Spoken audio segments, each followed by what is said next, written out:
Well, if you have a graduate in your family, you may be thinking about the best gift to celebrate their years of hard work. Money is always welcomed, of course, but how much do you give?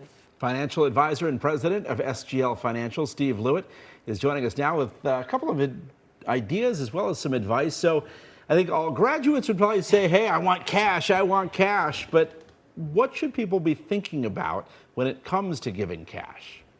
Yeah, they do. They do love cash, whether they're going to go to work or they're continuing their education. Cash is king for graduates. So if you're going to give cash, there are two ingredients that I'd like you to pay attention to. The first is your budget. How much can you afford? Because this year, especially, budgets are a lot tighter than they've been in years before. So you may have to give less, and that's really okay. And the second is, what is your relationship to this person? So if it's somebody really close to you, you might give $50, $100, or $200. If it's a friend, a distant friend, you might give 25 or 50. And if it's somebody you don't know too well, you're not obligated to give anything. A card or a nice email or note is perfectly fine. But stay in your budget. Don't get carried away. And whatever it is, these folks, these students will appreciate they should appreciate what you're giving to them. I don't know. These days, you never know. All right. Yeah. You never know. All right. So your advice is to stay in your lane, to know your budget. Stay in your lane. Yeah. So the other side of this is if you are a recent grad and, maybe people have given you a good $500,000 in gifts for graduation, you want to spend it. That's what most of us would probably want to do with it. But what would you suggest a recent grad do with some of that money? So I have a couple of rules here because I like rules.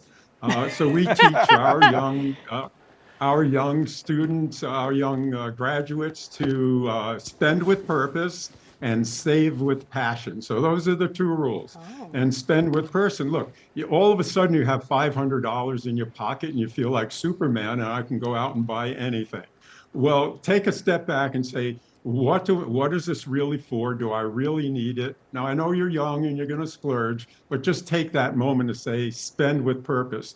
And the other is to save with passion. And I really mean passion. Savings is so important for the future. If you're a young person, you might want to take a special trip in the future. You might buy a house, you might get married. And of course, long term, it's retirement. Every dollar you save sets you better off in the future. So save with a passion, spend with a purpose. And Steve, you say that transition from high school to college is a great opportunity for parents to talk about the budgeting process. Yeah, our educational system does nothing to really teach our young people about how to manage money and what happens in the real world.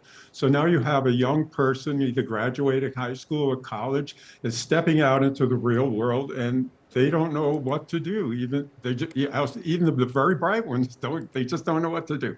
So how do you balance a checkbook? Where do you go to the bank? How much do you need in an emergency fund? Who do I call if I'm in trouble? How do I rent an apartment? And all of these parents, this is your turn. They really, really need your help here. And what I'm finding is that these are subjects they will really listen to you because, these kids don't listen a lot, but they will really listen to you because they've got to know their way around. All right. All makes sense. Thank you so much, Steve Lewit. Always nice to talk to you. A pleasure. Guys, stay well.